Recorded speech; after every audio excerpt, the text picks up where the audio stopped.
ওই আমু, এখন না।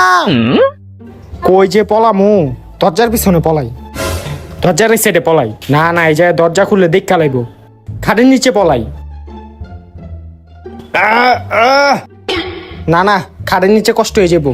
একটা কাজ করি, বাথরুমে গিয়া পলাই। এবার আমু।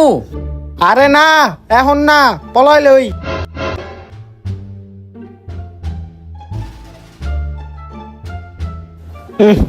এই যে গন্ধ বাইরিতেছে, এই যে থাউন যেত না।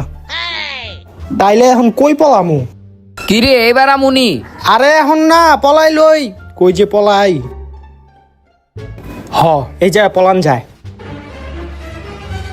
ওই আয় এখন। হ আইতাছি। এই জায়গায় থাকলে ওই হারা দিনও খুঁজে পাইব না আমারে। খাটের নিচেও তো নাই, বাথরুম